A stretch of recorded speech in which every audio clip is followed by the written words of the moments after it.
thì ở Sublime Text nó chỉ là trình biên dịch thôi, nên là nó chỉ có thể xuất chứ không thể nhập.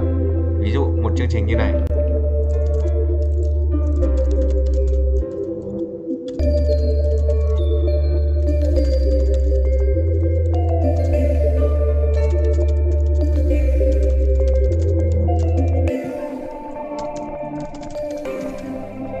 đầu tiên mình sẽ ấn tool View System, chọn C hoặc C cộng cộng single file.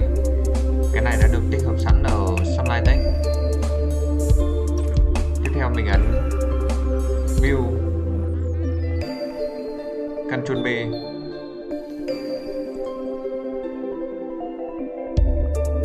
nó sẽ chạy ra một dòng như này. Nhưng nếu bây giờ mình cần nhập thì sao? Ví dụ ta có một biến A,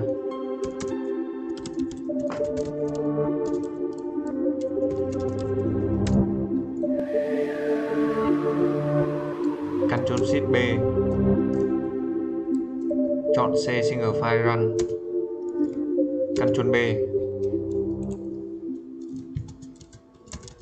Ở đây ta sẽ không thể nhập được.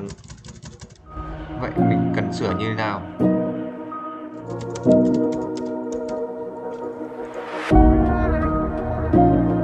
Ở đây mình đã chuẩn bị sẵn một chương trình như này.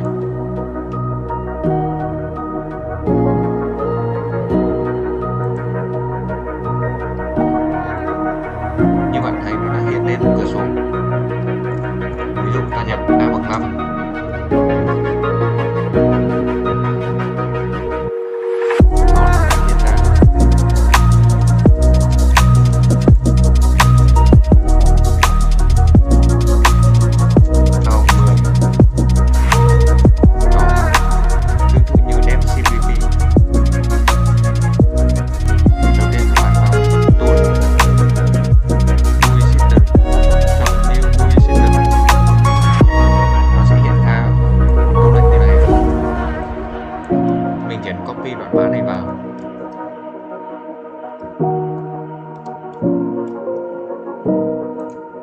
Sau đó ấn Save,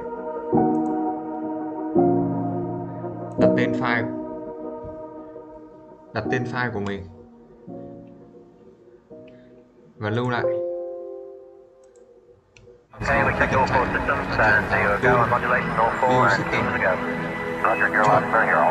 tên file đã lưu. Oh, I have slipped the surly bonds of earth and danced the skies on laughter silver wings. Nó sẽ hiện ra một bảng như này. Sunward I climbed and joined the tumbling mirth of sun-split clouds. Có một chương trình như sau. Tương tự cả CNTT mình cũng dùng được. Mình có một chương trình như sau.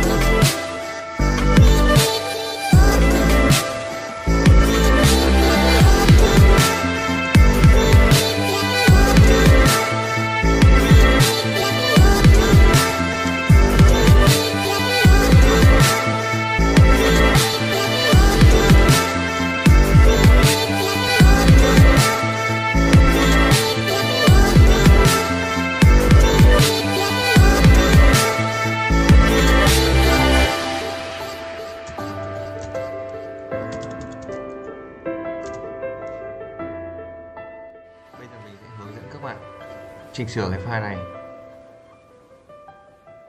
Ở đây ta sẽ quan tâm đến đoạn code dưới này.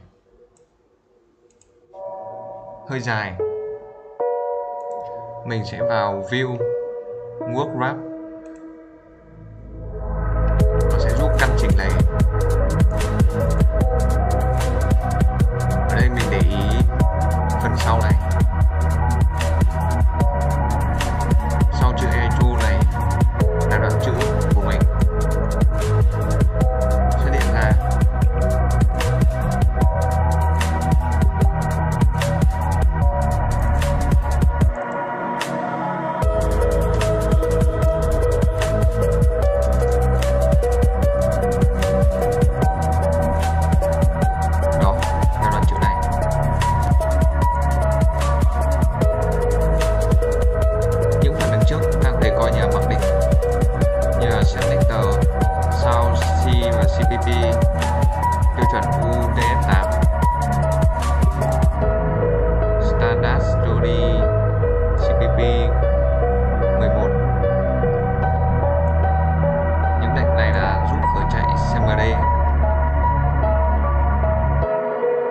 Bây giờ ta chỉ cần quan tâm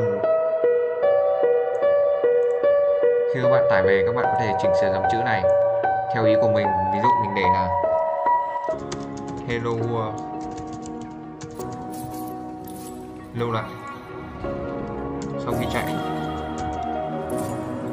ở đây nó sẽ có chữ hello world. Tương tự với DeepC ta cũng có